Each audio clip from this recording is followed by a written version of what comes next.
ringing of that bell that was used on a ferry across the Ohio River here at Newburgh, I welcome you to this historic building that's 160 years old, to the first event of the Warwick County Bicentennial. Will you please stand for the presentation of the colors by the Ohio Valley chapter of the Sons of the American Revolution.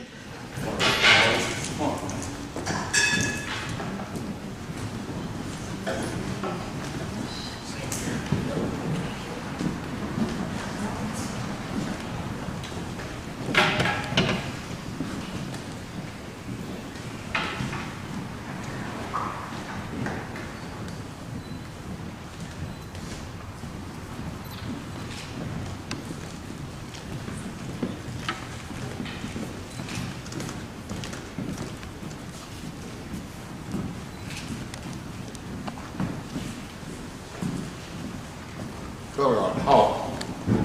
Left face. Present arms. I pledge allegiance to the flag of the United States of America and to the republic for which it stands, one nation, under God, indivisible, with liberty and justice for all. Order arms. Prepare to post colors.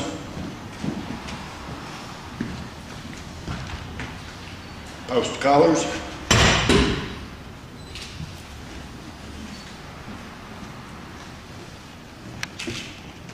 Right, feet.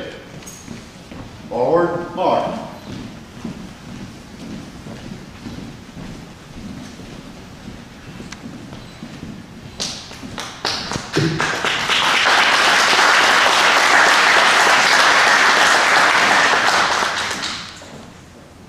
I'm going to have you participate.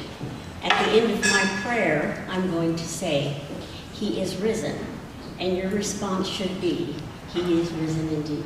Shall we pray, please? Father God, we thank you so much for this beautiful day. We thank you so much for this beautiful season, this season of new beginnings and new life.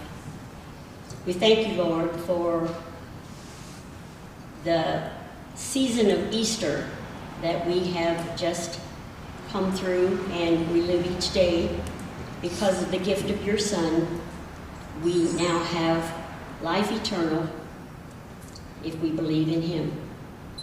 Father, we want to thank everyone that has come today and for all the organizations that they represent. We're here to honor all of those who have gone before, and we want to honor everything they have done to bring us where we are in our town of Newburgh, in Warwick County, and all the towns that are in Warwick County. We thank you for their work, Lord, and we stand here as people who are trying to keep what they have done, and we want to go forward by remembering and honoring those that have gone before us. Father, use us to do your will in our communities, that we would be an honor and a service to you.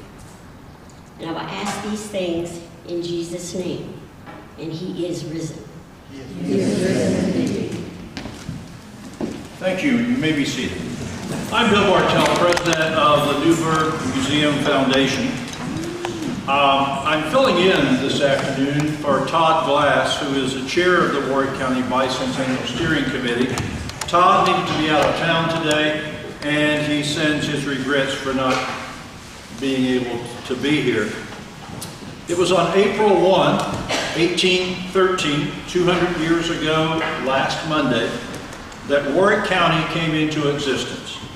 It was a large area that now contains Posey, Vanderburgh, Warwick, Spencer, and Perry counties.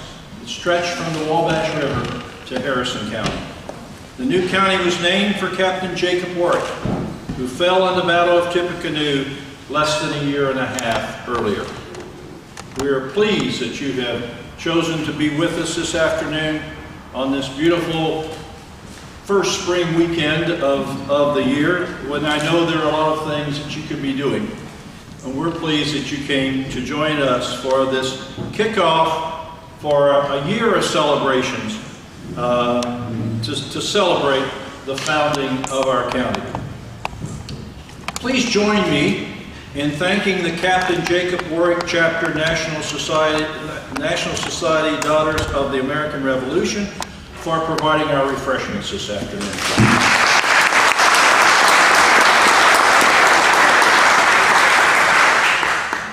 I also want to thank the town of Newburgh Town Council for allowing us to use this historic room for the event. The building belongs to the town of Newburgh. It was built as a Presbyterian church, used as that for, well, until the 1960s. Then it was the town hall.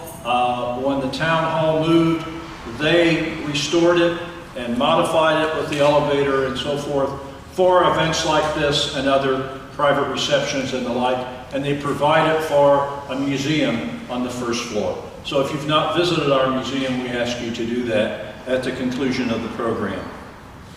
Now I would like to introduce Carol Schaefer, who is the Director of Historic Newburgh.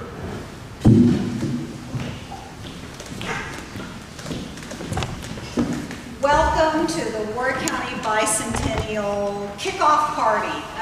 We have been working on this for several months now, and it has been so much fun getting to know the committees, the organizations that all make the County of Warwick County great. Before I introduce our committees and committee members, I'd like to introduce Kathy Bugg. She is actually president of Historic Newburgh Incorporated. Kathy? I also would like to thank everybody for coming today. We've only been in Warwick County for 5 years, and we have just come to love it so much. And getting into the history of this county is just fascinating. I hope everybody has read in the paper all the wonderful articles that have been printed. I also would like to invite you all to stop at our store, our historic Newburgh office. It's at the point across from the Pet Food Center. We have wonderful maps. We have the history of the county. And there are people there that can tell you the interesting things that Warwick County has to offer. So please stop and visit us and come see some of the articles that we do have available today. Okay, thank you. Thank you, Kathy.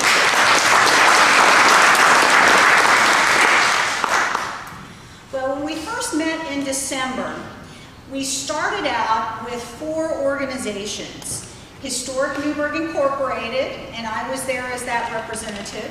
We had also the Warwick County Museum. Could those people stand up from the Warwick County Museum? Stay standing, because it really is pretty amazing the number of people that came together on all this. The Coal Mine Museum, AJ. He's part of the And then our Newburgh Museum. Of course, Bill Bartell is the president. Susie is the, what is your title? Vice president. I'm sure also more than that. But the curator or display chair. In other words, all those displays downstairs, she has had a major hand in creating them. And then we also have some of the board members as well.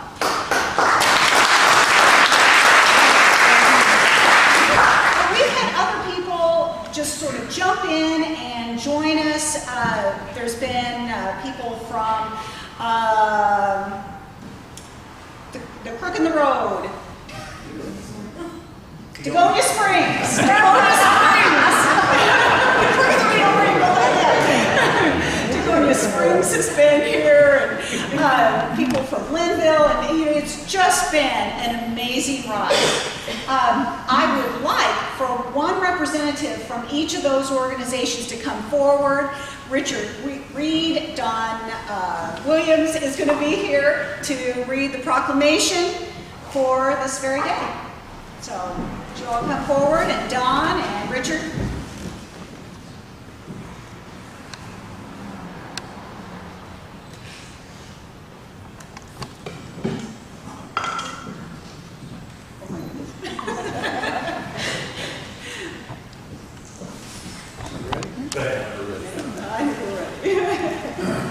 All right, it's always great to be in the great town of Newburgh and the great county of Warwick, which I have been privileged to serve for the past 12 going on 13 years. I'm president of Warwick County Commissioners. On my right here is one of the local Ohio Township representatives, and it's great to have him as a part of our commissioner board. He's no longer a rookie, he's in his second year, and we work very well together. It's good to have him. I would like to read the proclamation that was passed by the commissioners. Warwick County Commissioners Proclamation number 2013-01. Warwick County Bicentennial, 1813 to 2013. 200th Bicentennial Celebration of the founding of Warwick County and inaugural event April 7, 2013. Whereas the first known white settlement in the area, now known as Warwick County, was near the present site of Newburgh, Indiana, when John Sprinkle landed and made a homestead in 1803.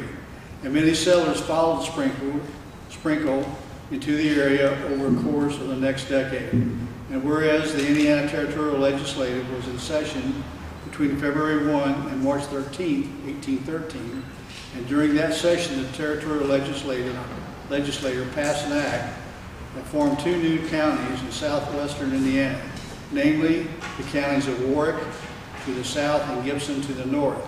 The creation of the county of Warwick was effective April 1st, 1813. And whereas Warwick County was named after Captain Jacob Warwick, a personal friend of General William Henry Harrison, who fought Tecumseh's Indiana Confederation at the Battle of Tippecanoe in 1811, where he was mortally wounded and died in the battle, was turning in favor of Harrison's troops. And whereas the citizens and community of the great county of Warwick have banded together and have elected to honor the pioneers of the county and its founding in 1813 and have initiated a year-long celebration for the 200th anniversary of the founding of Warwick County. And whereas, as the inaugural bicentennial event at Warwick County Bicentennial Steering Committee, consisting of volunteers from many organizations, including the Warwick County Museum, the Newburgh Museum Foundation, Museum of the Coal Industry, and Historic Newburgh, have organized a public lecture and forum to be held on Sunday, April 7th, 2013, beginning at 2 p.m. at Preservation Hall, Newburgh, Indiana.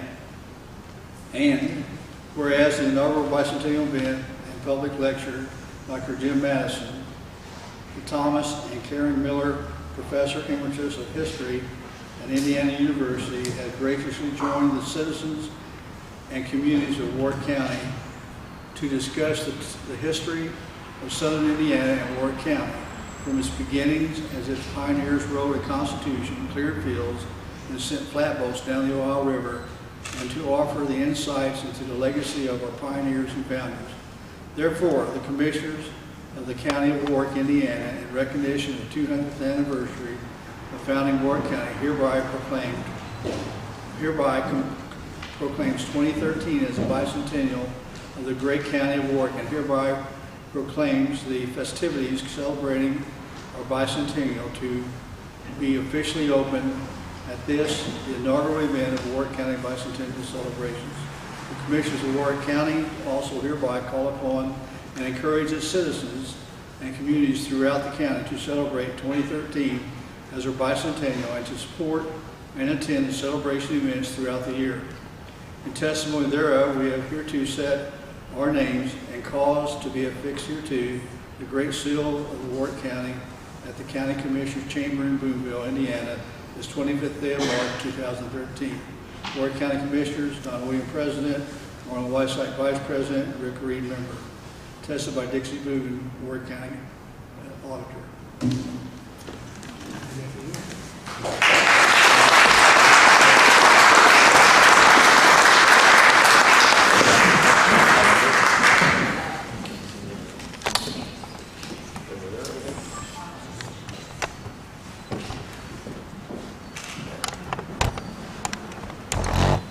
Thank you.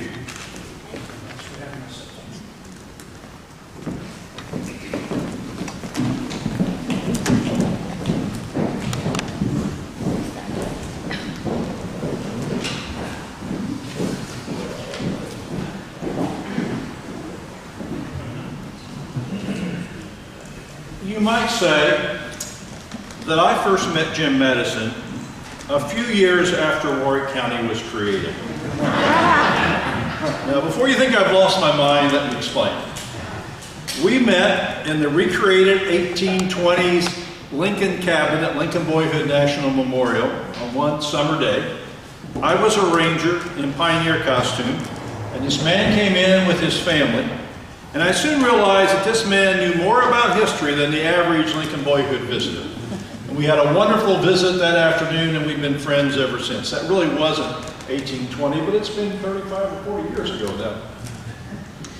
James H. Madison is the Thomas and Catherine Miller Professor Emeritus of History, Indiana University, Bloomington. Jim serves as a member of the Board of Indiana Humanities, a trustee of the Indiana Historical Society, and a member of the Indiana Bicentennial Commission. Jim's the author of several books, including Eli Lilly, A Life, A Lynching in the Heartland, Slinging Donuts for the Boys, An American Woman in World War II, World War II, A History in Documents, and The Indiana Way, A State History, which has become the textbook on Indiana history. He's rewriting that book, totally rewriting it, and the new book called Hoosiers, A History of Indiana will come out in mid-2014. He's received several honors for exemplary teaching at IU, including the IU Student Alumni Association Student Choice Award. He's also taught as Fulbright Professor at Hiroshima University in Japan and at the University of Kent in Canterbury, England. He's a recipient of the Indiana Historical Society Hoosier Historian Award and has been a fellow at Harvard University, the Newburgh Library, and the Huntington Library. We are honored to have Professor Jim Madison kick off the Warwick County Bicentennial with his presentation, The Pioneers in the 21st Century. Jim.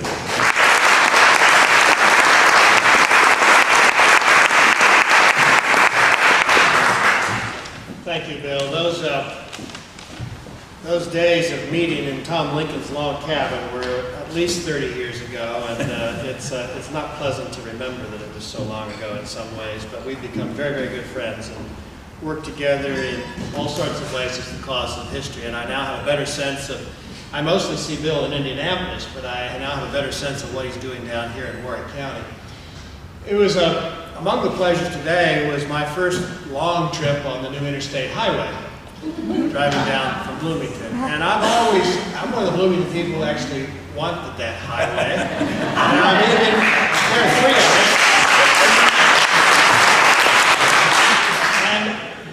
And I'm especially glad that I had a chance to drive it today.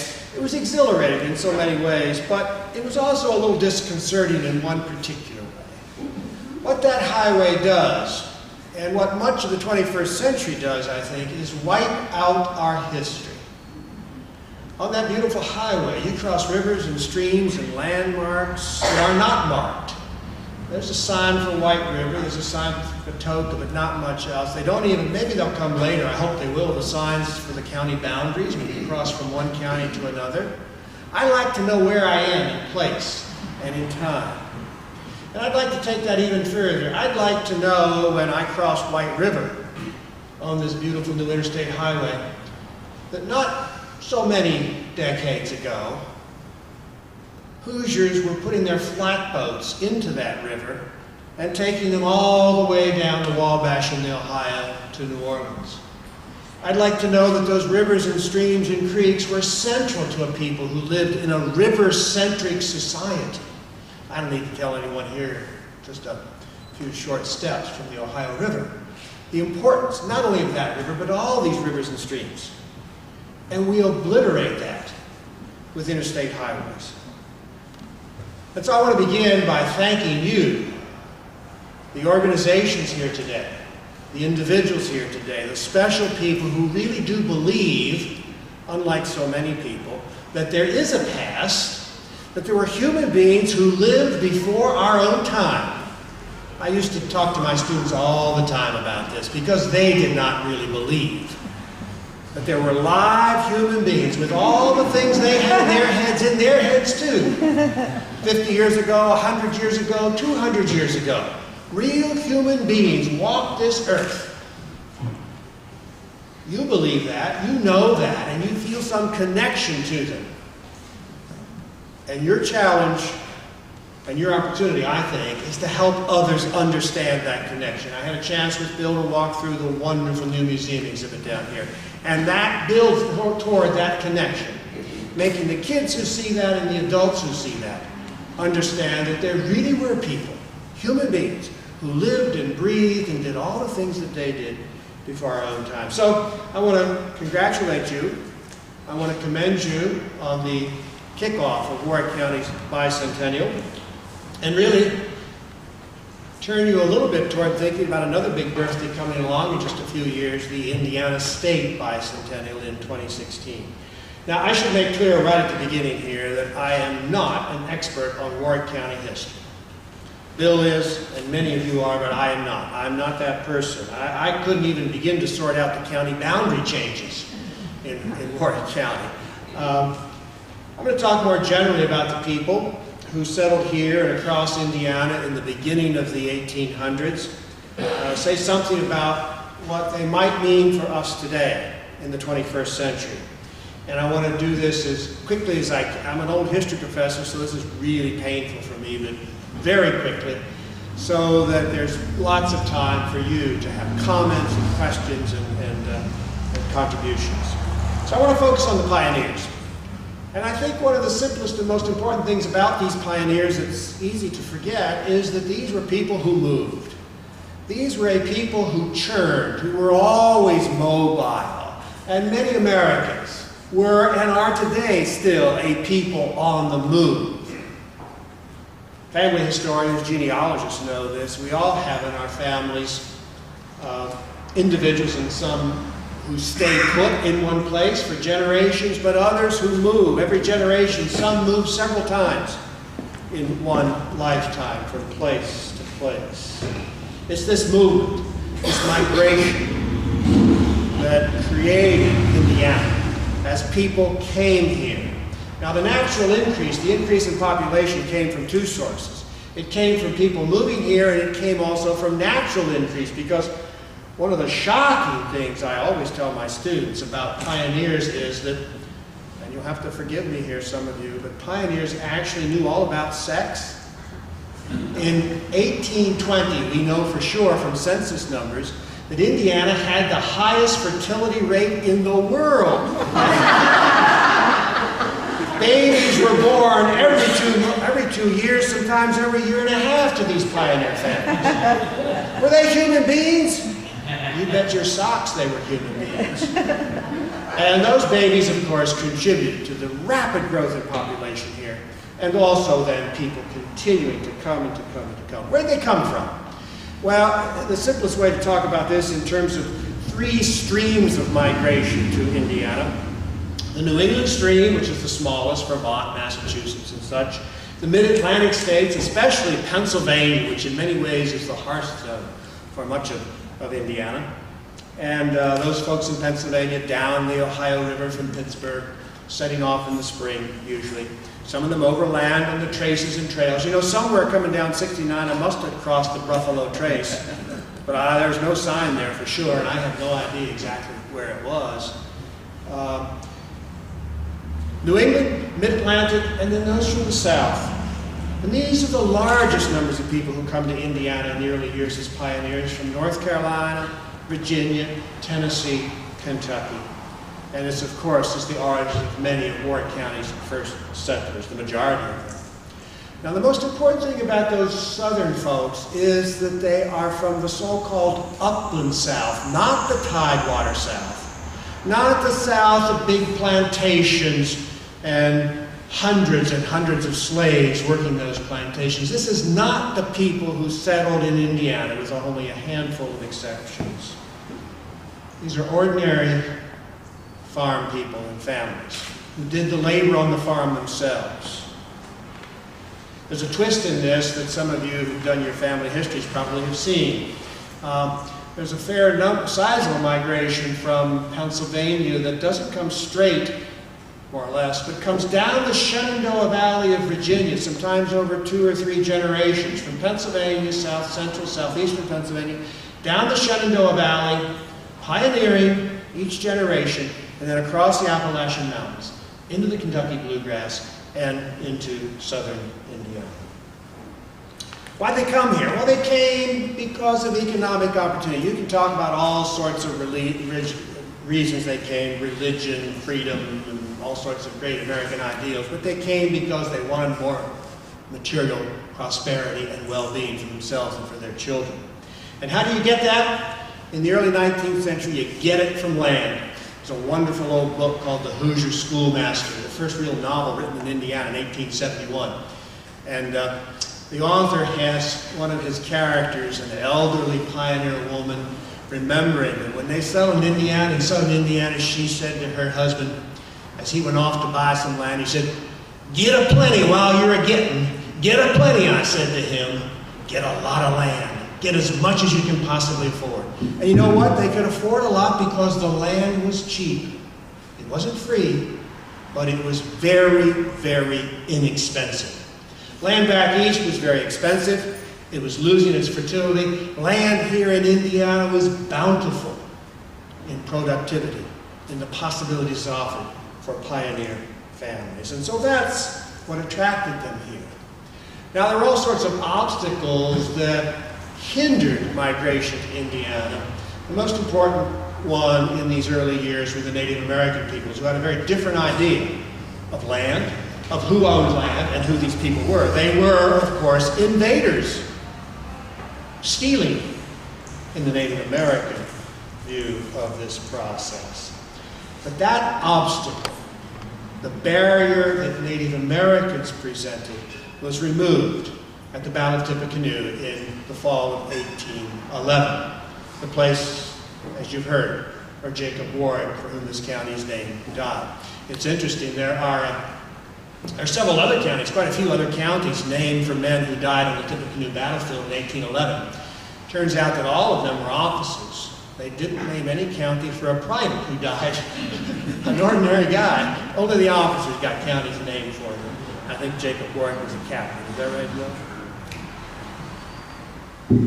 What this means for the purposes of settling Warwick County in southern Indiana is that with that battle in 1811, the Indian barrier is removed and the way is open, and people flooded in. On the other side of the Ohio River, they knew crossing the Ohio River could be dangerous, and they knew by 1812 that it no longer was dangerous, and they came. And we have this, the textbooks call it the Great Migration, the period from 1813 or 14 to 1819 or so, just a few half dozen years where people just poured into Indiana. So this fits in a larger context with the bicentennial date of the founding of this county, this flood of migration. It also means that Indiana fills up with pioneers like a glass of water, like pouring water into a tumbler. It fills up from the bottom, from the Ohio River north. This river-centric society along the Ohio, the Wabash, and the White River, this arc, this crescent, fills up central Indiana in the 1820s and 30s. Northern Indiana, central Indiana in the teens and 20s, northern Indiana in the 30s and 40s. And those counties are all a lot later than 1813. They're going to have a long time until they can celebrate a bicentennial up north. There are all kinds of consequences of these migration patterns, and I just point you to a few of them without talking too much about them.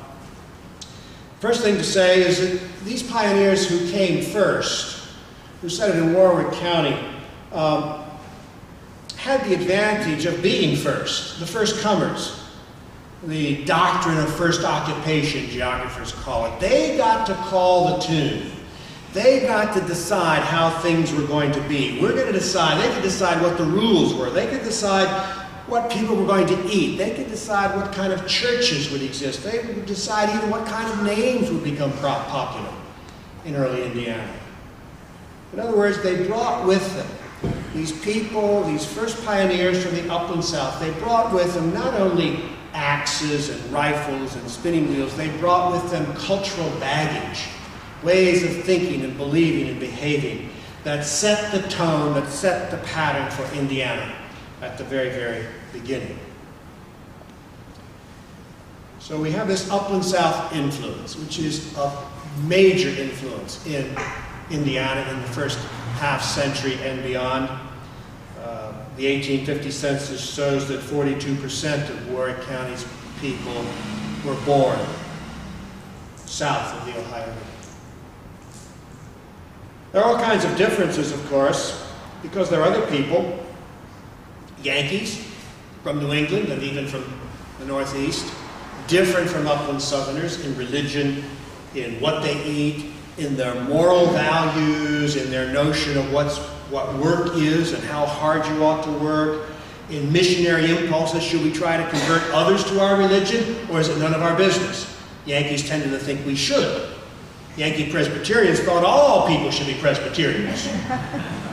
Southern Baptists, it's not my business. I'm not in the business of telling people what to believe. Upland Southerners were much more individualistic than New England Yankees. They were more distrustful of government. They believed, as Jefferson actually, there's a slip. They believed that with Jefferson that government governs best which governs least, these early upland South pioneers to southern Indiana.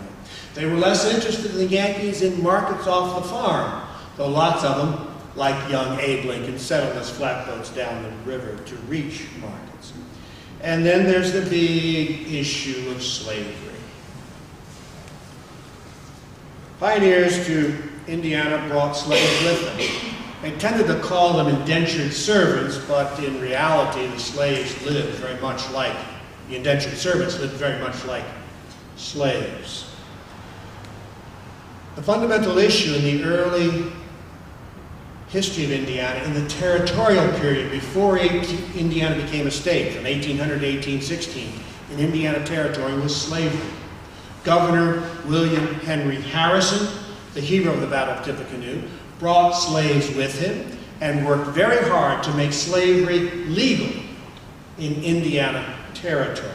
He was opposed by people like Jonathan Jennings, and I came down his street today, and others who thought that slavery was wrong, but particularly did not want to compete with slave labor in growing their crops, and who opposed Harrison and his effort to create slavery in the territory and the state of Indiana. As I say, this was the most contentious issue dividing political leaders in Indiana's territorial period. And it is an exceedingly important issue. Just think ahead. Think ahead to April of 1861, when those treasonous Confederates, and I'm sorry, I'm a Yankee, and that's what I'm going to call them, even though my great-great-grandfather fought for them, fired on the American flag at Fort Sumter. Think what might have been the case if these upland Southerners, themselves born in the South or children of parents born in the South, if they had said, "We're gone with the gray, not the blue. We're going to support our homeland." And some of them had great difficulty taking sides against cousins and brothers and uncles south of the Ohio River in 1861. Some of them had deep difficulty in doing that. But they did, and it's one of the most important buts in all of American and certainly Indiana history. That in 1861, Hoosiers, with this strong upland South context, chose the Union over the Confederacy and fought. And they didn't just fight. While there were Hoosiers, certainly there's a complicated political history during the Civil War in Indiana, and there were Hoosiers who opposed the war or who had qualifications about Lincoln and Morton's conduct of the war. But Indiana boys went off to fight in 1861-65 in larger percentage numbers than any other state but one. Now, None of us can do counterfactual history. What would have happened if? We don't know. But it's fun to imagine. What would have happened if that had not been the case? You could write a scenario, I think, in which the war turns out very different if Hoosier boys had not decided to go off and fight. If Indiana had not joined the Union. If Indiana was a border state sitting on the fence, not supporting Lincoln and the war. You could even write a history in which the Union does not win this war, I think. I don't have any factual, historical argument for that, but it's an interesting question to come to. A final point about these people, these pioneers, these migrations, and that is to point to the mixing. I've talked about different groups, but really the most important thing about them long term is they mix together. They intermarried, they lived together, and so we have upland Southerners living with Yankees and folks from Pennsylvania and New Jersey, and then we add to that mix immigrants from across the Atlantic, particularly from Ireland and from Germany. I passed signs for names coming down here with Stott at the back, S-T-A-D-T, isn't that a German name? What's going on here? Well, you know what's going on, I know what's going on. A huge influx of people, particularly from Germany in this part of southwestern Indiana, that mix with these upland Southerners and others, and what happens out of that? A new culture is created. Something that's not Southern, it's not New England, it's not even Northern, it's, I think, a distinctive culture, it's Indiana. And Hoosiers from the middle of the 19th century onward have tended to take some pride, some assertion that we are different. We're Hoosiers. We're not like those people in California or New York. We're sure as hell not like those Texans. We're Hoosiers. And I decided to call my new book Hoosiers. It's really it's an imaginative, innovative name for a book, isn't it? Some people are going to go, oh, what's that about, basketball? But I just have come to love the word and what it means to me. A people created through these migrations, through their shared heritage, through their fighting together and disagreeing even during the Civil War and again and again and again. There's another place I want to talk briefly about where we can go to look at these people, and it's one of my favorite places. It's the Constitution of 1816. Now, when I say that to my students, they go, oh, boring, constitutions, but I make them read it. I can't make you read it, but I want to try to maybe get you the possibility of thinking about reading Indiana's Constitution of 1816. Written just up the way here in this hot summer of 1816 in Corydon. 43 men, most of them upland Southerners, just a few highlights. Begins with a Bill of Rights. They put the Bill of Rights not like our U.S. Constitution, which I think is far inferior to the Indiana Constitution. They put the Bill of Rights not at the back, but at the front, at the beginning of the Indiana Constitution, because it was so important for them to assert their rights. All men, I'm going to read you 3 sentences here maybe. All men are born equally free and independent. That's pretty powerful stuff. All power is inherent in the people. Wait, that sounds like some student radicals in 1968.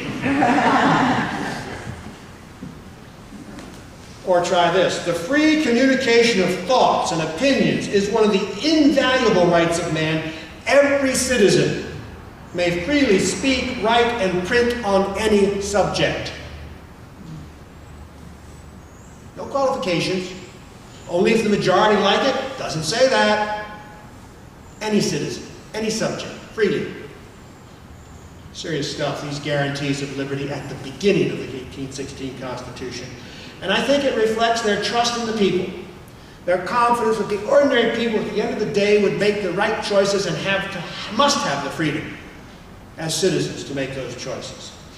There are other appealing features of this. This Constitution outlaws slavery. This Constitution really put the nail in the coffin of slavery. There's still slaves around, but not many. Or my favorite words of all time ever written on the soil of Indiana. I'm going to read them to you. Actually, to recite them, but I'll read them. They're about education. This Constitution promised that the General Assembly would create a general system of education ascending in regular gradation from township schools to a state university wherein tuition shall be gratis, free, and equally open to all. Wow. What a bright blueprint for the future. Now, did they live up to that? Well, no, of course not. They failed again and again to live up to those high ideals. But you know, they wrote them down. And I suspect they believed them as possible.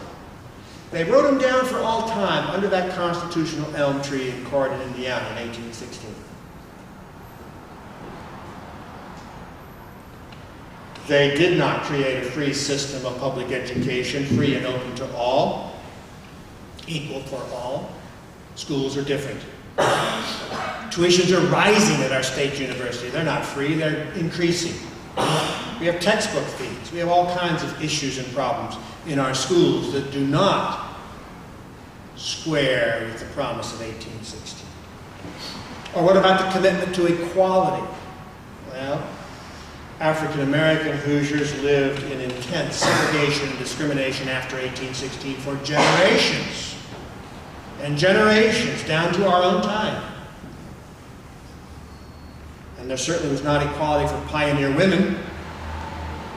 Like African Americans, women of any color could not vote, could not own property independently of their husband,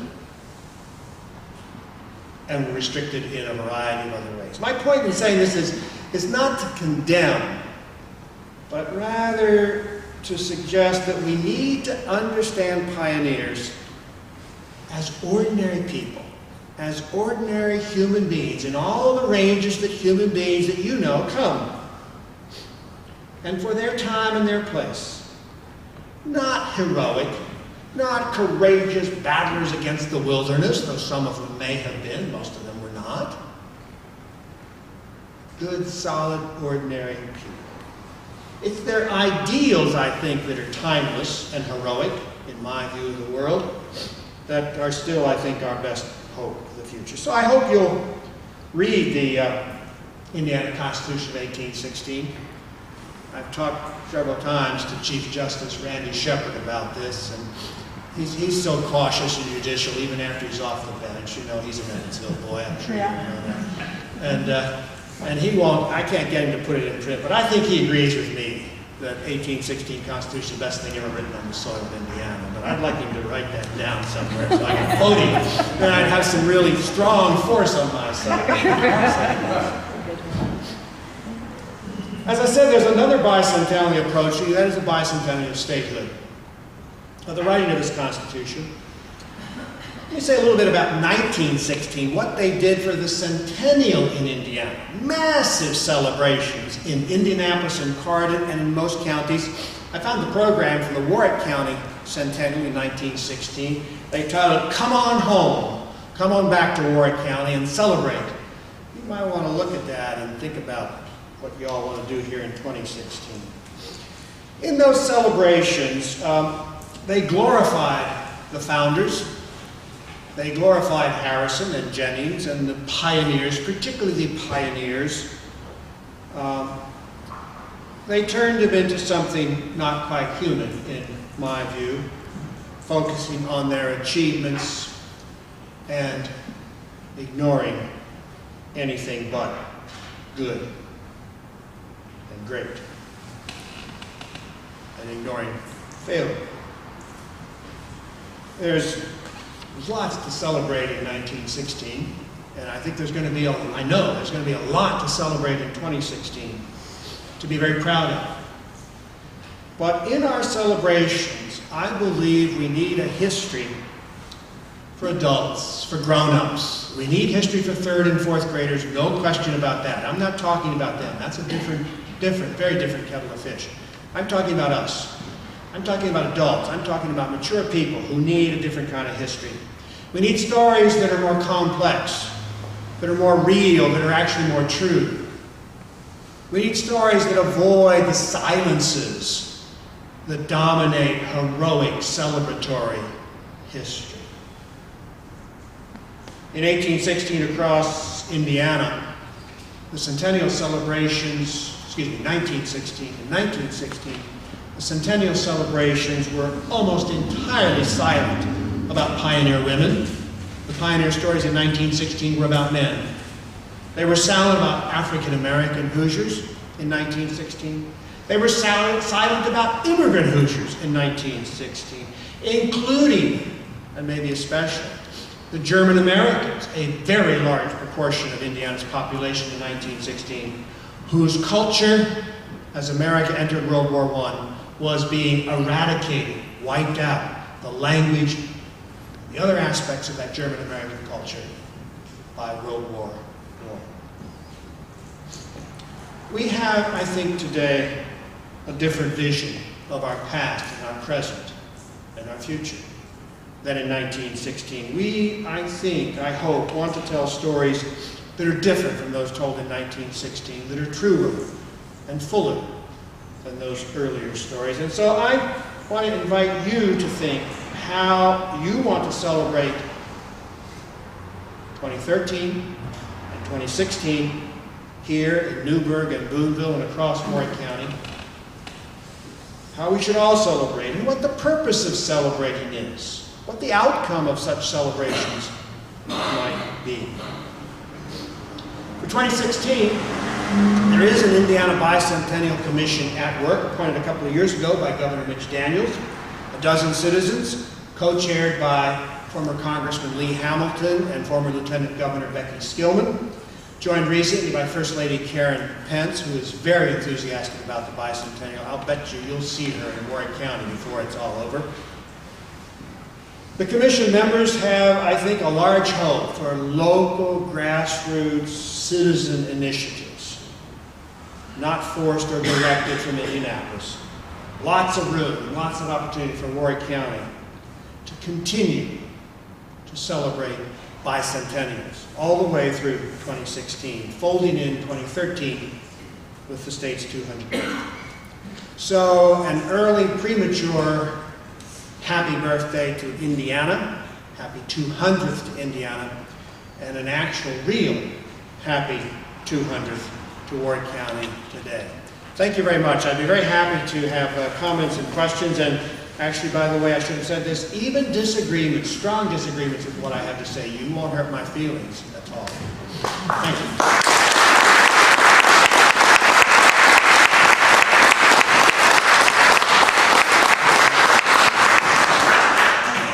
Questions?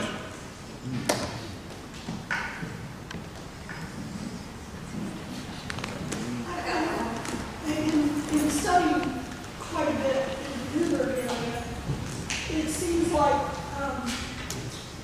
Vermont and Pennsylvania seem to be states that we saw a lot of our pioneers coming from. I know that you said, land was cheap, but were these people coming here to just develop the land, or did they see it as a great mining opportunity, or they didn't exist at that point? I don't think they saw mining in 1813, but they certainly saw land. Land is the big attraction. Land is like the internet or Google today. Land is like having Google, Facebook, and all the internet companies. Land is the goal. But with land, and many people, anyone who could, bought land, and as I suggested, bought as much as they possibly could afford for speculation, for investment, as well as for their own particular use. But there's other ways to make a living. And of course, among the earliest pioneers were not only people who bought land to farm, but people who bought land eventually to build a grist mill, for example, along a creek to grind the grain, who bought land to build a blacksmith shop, who bought land to run something on the river, and on and on and on. These were people of multiple talents and multiple interests, and that raises an important point. I don't have any way of answering this question, but I actually think I'm convinced that the pioneers who settled in Warwick County and the rest of Indiana are actually as smart and as sophisticated as we are. I don't think we're any smarter just because we know how to use an iPhone. I don't think we're any smarter at all. And I don't think they were dumb. I don't know how, Bill probably knows something. I know nothing about how to go out in the woods and build a log cabin with just an axe. And not even any nails. But they did. There are all sorts of things that make them very sophisticated and figuring out how to make a living. Figuring out whether to be a blacksmith or a miller or a farmer or run a ferry or open a mercantile store, all kinds of options. And they were doing that. Some of them even opened banks, eventually. And on and on and on. So what I want us to do is to think about these pioneers as human beings, real people. And when you start from there, or you get to that point, then all sorts of things open up. Yes? All right, you all obviously have an affinity for the word Hoosiers. So what is the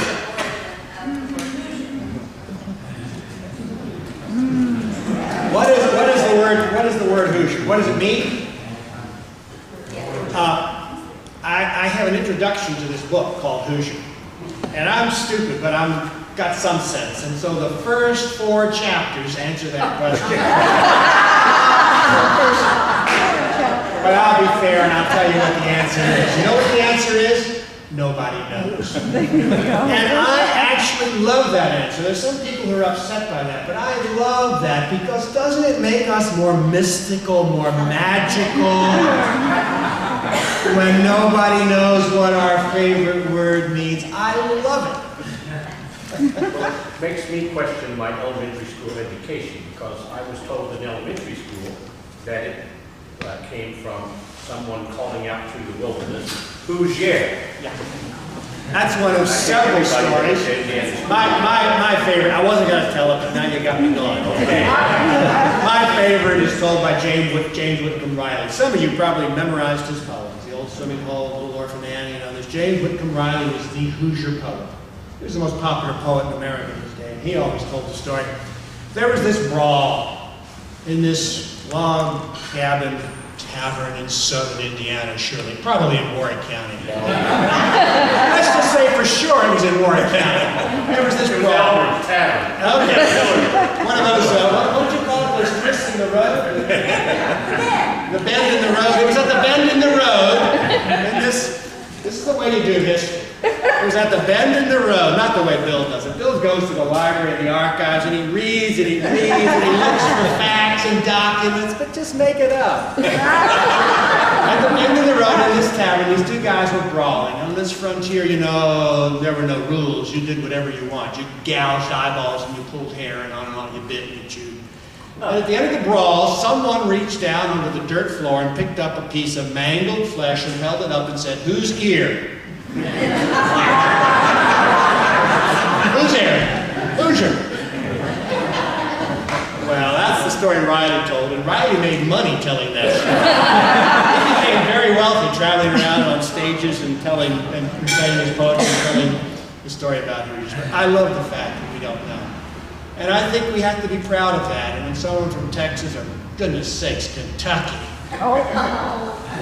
says things, I think Hoosiers have to stand up. Yes, sir. How do you think, you as a history professor, how do you think we can inspire other adults and children and other people to be interested in Hoosier history? And what's your key to inspiration? So it would be in your students that not are majors in history, but your ones that have to take your courses. How do you make it interesting to them, and how can you make it interesting for others? I've spent a lifetime thinking about that and doing my best, and I don't have any magical answer. I wish there were a history pill we could give to people and turn them on to what we know as something that's just, no matter how you do it, no matter which way you do it or what subject, it's just fascinating to think about people before our own time and to get out of your own time and your own kind of selfish time into another time, into another place. I tried to be a good classroom teacher. and all the tricks of being a classroom teacher. But I've spent a lot of time in recent years. Bill and I are on the board of the Indiana Historical Society. We both spent a lot of time up there. And if you haven't visited the Indiana Historical Society in the last few years, they have reinvented themselves in terms of access in their building in downtown Indianapolis on the canal, and of making Indiana stories about Hoosiers, accessible and interesting and fun. Take your kids up there. Get people into this museum. Get them out on the ground. Where does the Wabash and Erie Canal come down here? Let's go find it. Let's mark it even more than it is marked. They're all I think the history is all around us. In a place like Newburgh, you bump into it every step you take. You just have to help people to see it. I know you have some signs here, and that's fantastically important, to have signs that explain things. Having this museum is important. Having walking tours and all the other stuff, but I don't know any magical stuff. But it's an ongoing struggle. We have to keep beating it into kids. We probably have to do a better job of teaching in our schools. I'm working on a high school history textbook now. It's going to be called Hoosiers and the Hoosiers again. Hoosiers, I have no imagination. Hoosiers and the American Story, integrating the history of Indiana into American history for high school history classes. We have to work better on 4th grade history. But it's hard for 4th graders to really get it. It's even hard for many high school kids to get it. We have to have lots of opportunities for adults. One of the good news, bad news experiences I've seen is that people at a certain point in their life, middle age and even beyond, actually begin to believe there's a past. They start to know from their own experience there's a past, and they start to see it important and interesting, and they discover history. I have lots of people come up to me and say, oh, I'm reading, this new biography of Thomas Jefferson. I just love history. All I want to do is read history. And I hated it in high school. And I never took history in college. I said, well, that's okay. You're late coming to it, but at least you're there. Get other people there. Work hard to get young people there. But I don't know the answer to your question. So 2 questions I haven't answered. What's a Hoosier? And others that I cannot answer. Yes, sir. You didn't mention the French-Canadian voyageurs and all that. And how do you put them in your picture? The French story in Indiana is fascinating, and it's important in all kinds of ways. Among the most important things to me is that the French culture was so obliterated that they took their food with them. And so instead of having coq au vin or baguettes, we have breaded tenderloin sandwiches. I mean, what we lost in that. And French fries. And see what I mean? More seriously. The French are important because they make the point. They help you make the point. Indiana was never, ever isolated, an island separate. We discovered the global economy 20 years ago, right? That's like someone said they discovered sex in 1968. Well, these French people were French. They did not speak English. They traded up the Wabash River and the Ohio and all the way from Canada to Louisiana, and they sent stuff all the way across the Atlantic to Europe. They engaged in a global economy in the 18th century from Indiana. There are all kinds of examples of that. Abe Lincoln's sending his flatboats downriver as part of a global economy. But this French presence is very important in helping people understand Indiana's place in a global economy, a global world. And then they have all kinds of other things that make the French the French. In writing this new book, I spent a lot of time reading some of the new scholarship on the French in this part of the world. There's a lot of good new scholarship now by scholars who can read 17th and 18th century French documents and on and on and on. And these French folks are really interesting in their relationships with Native Americans. unlike most of the Euro-Americans who settled in Indiana, the French married Indian women as real wives and children and families. The British didn't do that. They killed them or traded them.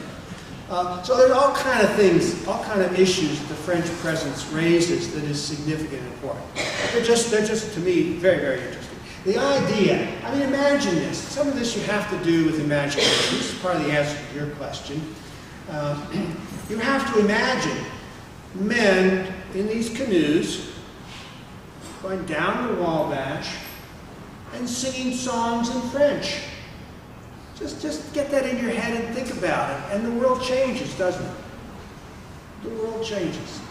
Yes, sir. But they kept at it. They didn't settle. Oh, they did. They were trapped. Well, the first ones came looking for, you're quite right, for trade with the Indians for fur in particular, but other items as well. But they did indeed settle. Vincennes was a very large French community. Yeah, we're talking southern Indiana now. They're not, I don't think there are no sizable French settlements in, the biggest one is Vincennes, right, and then Ouiatenon, and then Fort Miami. That's what I'm Those thinking, are the big that ones. they came from Vincennes south and trapped. Right. And then at the end of the season, they would go back to Vincennes. That versus the German population, they found the hardwood forest in this area tremendous. I mean, and so they built steamships and furniture, and they plied their trade just like the French did. But the French weren't staying. Yes, but the French by the 1750s and 60s had built in Vincennes a settled community, people who stayed there year-round, Right. families who had farms, who had land, they had a billiard hall, and William Henry Harrison didn't like the way they played billiards and gambled and drank, but the American guys did too. But it bothered Harrison. He was a little bit of a prig on that subject. He liked slavery, but he didn't like gambling and liquor. I don't know. Yes, sir. I just wanted to share an interesting program that Sharon School is doing. We were talking about how do you bring history alive to kids. They are bringing their 4th and 5th graders at the end of May for what they're going to call the Crusader Quest. And the kids will come in groups, and they're going to have different stations. For example, we're going to have our coffin that we use during the ghost walks, and they will have to measure the perimeter, and they will also read a little bit about that time and being a cabinet maker in history. And they're going to do that all the way through downtown Newburgh at various stations. And of course, they'll go to the plaque that talks about Stovepipe Johnson. And so I think that's a wonderful way to bring the history alive. There are teachers out there trying to do it. That's good. That's hands-on history. That's history on the ground. That's experience, direct experience. And the thing about that is, the kids will be mucking about, I guarantee. Some will be focused on tasks and some will be doing something else. But that's okay, because in that group there'll be many, who remember and who will look back and say, you know, I'm gonna read something about that when they're 25 or 55 or whatever. So that's an investment in the future. That's what we're talking about. Yes, sir. I'm an educator, and I think part of the problem is we whitewash history. We make it too simple when it's messy. Most students see Washington on a white horse. They don't talk about him owning slaves and get into the details of him kicking off the French and Indian War and the mistakes he made. So I think it's important that we teach both sides of it and not let politicians use it to usurp it for their own ends. Well, I agree with that. I think we have an obligation. Now, one of the reasons that we need history is for citizenship.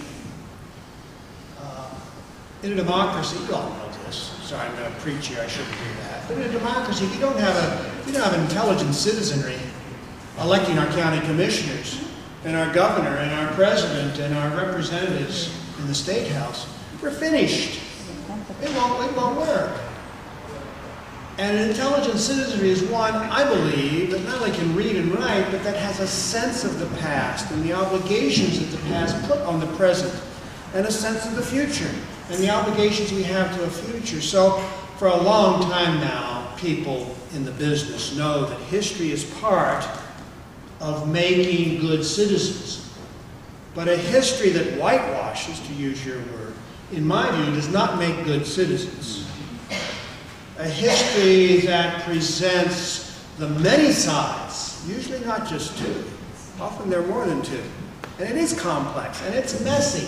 But you know what? Life is complex and messy, isn't it? Unless you walk on water or have other facilities. It is complex and messy. And maybe we don't want to introduce fourth graders to all of that. But by the 8th grade, they ought to get some sense of that. And by the 11th grade, they better get some sense of that. And by the time they're voting, they better understand that no way are they going to be able to elect a candidate for office who is perfect. They're never going to get their perfect choice. They're going to get a choice usually of A and B. And there's something wrong with both of them. So you got to choose the one that works best in your view of the world. So I think this is terribly important for our future. And investing in children and their knowledge and learning about the past, present, and future is essential to the, I believe, the functioning of our democracy. Yes, sir?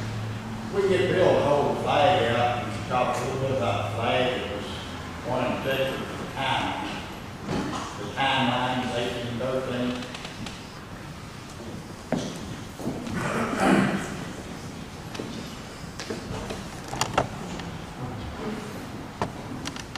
You're talking about it? This is one of the most unusual of the American flags. The flag has 15 stars and 15 stripes. It's the only flag that has 15 stripes. Before Indiana became a state, after Indiana became a state, they went back to the original idea. The sea captain says, just put a star in there and let's take those extra stripes out. So they went back to the 13 stripes and put a star in every state. This is a really unusual flag. Bill wanted us to use this flag today. This is timeline right. Right to the 13. That's lovely. I love it. That's good. That's great. You know, with that, a fourth grader could understand that and make something of that. You could do a whole lesson on that in the fourth grade or 11th grade class. Yeah, that's what they do. I didn't know that. That's wonderful. I mean, I knew the flag's always been changing. This is still an official United States flag. It commands all the attention that a 50-star flag does. The Betsy Ross is a round circle flag. It is an official United States flag. It commands all the attention that the 50-star does. So if you see one coming down the street, which hand will be hard for Betsy Ross to sing with a 50-star. You know, that's probably, isn't that the one, that's the same banner that Francis Scott Key would have looked at? Right. Were they too close? No, this was a little bigger. This reminds me of, on this flag, you all know there's a torch.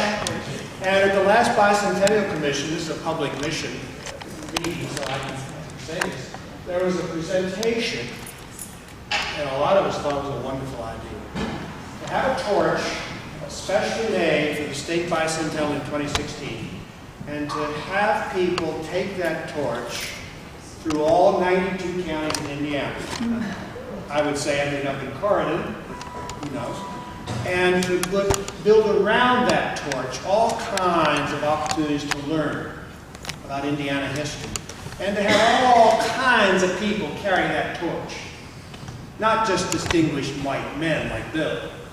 All kinds of people carrying that torch through Warwick County and through the other 91 counties in Indiana. Now, a lot of the commissioners really like that idea, and I sort of hope that's going to happen in 2016 as we celebrate our bicentennial state. Is there one more question or comment? Yes. Do you have any, I grew up in Ohio, so I studied Ohio. Oh, I'm sorry about that.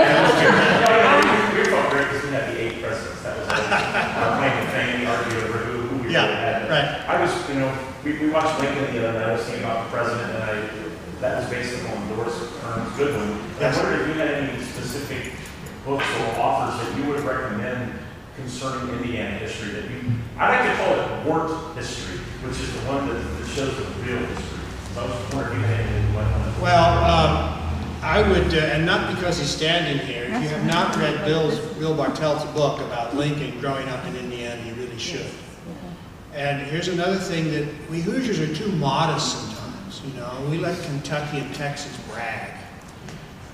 And we haven't bragged enough about the fact that Lincoln grew up in Indiana. He really honestly did, right up the way here. And Bill wrote a wonderful book about his growing up and what life was like and the land and the people and on and on and on.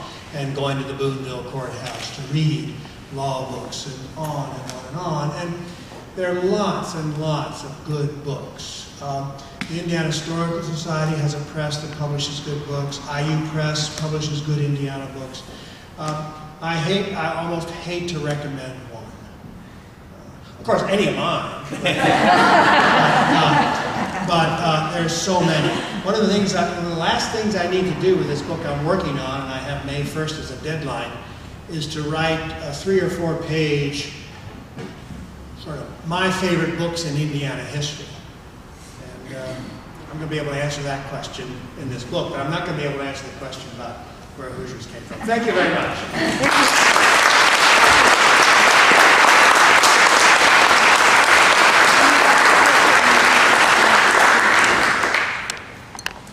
Well, I talked to Jim about coming down here. I said, kind of set the mood for us and give us a sense of what Indiana was like in 1813 and what we need to be thinking about as we celebrate this bicentennial. And I can't believe how well you did that.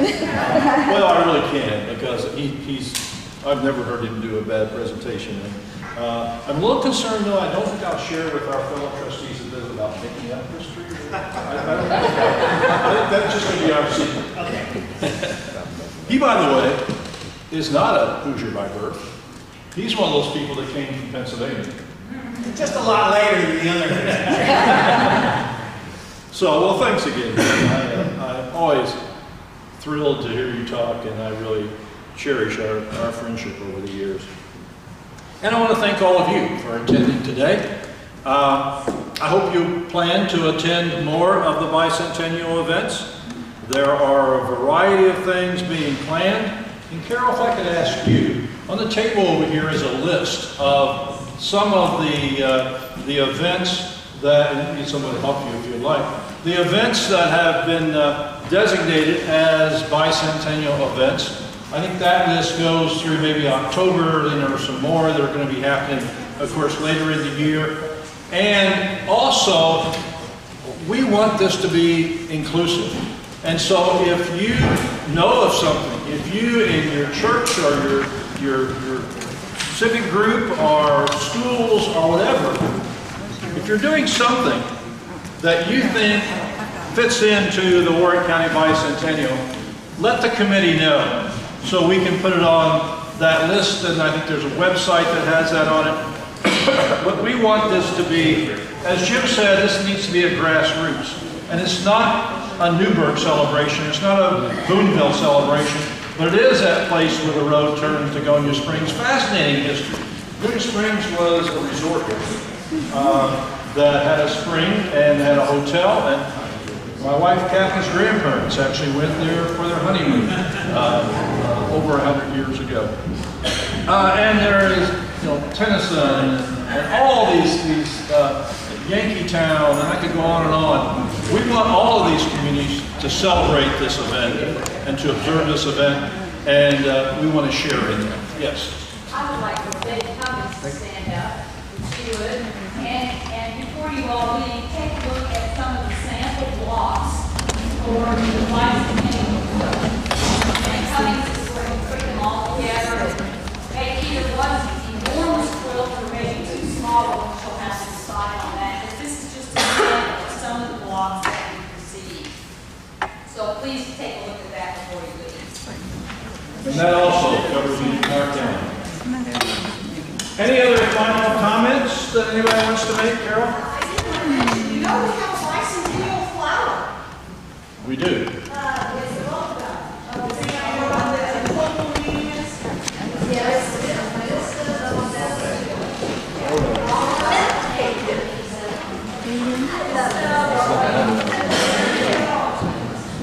Historic Newburgh Incorporated is doing a fundraiser for our lamp posts, and you can purchase some of those flower baskets, or if you're just feeling generous and would like to help us with our lamp post baskets, you can donate some money for that.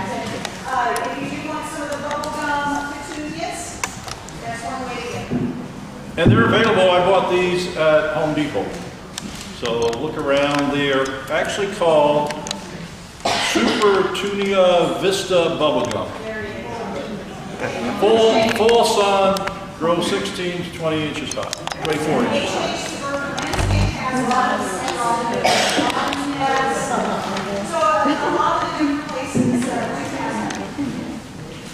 Anything else?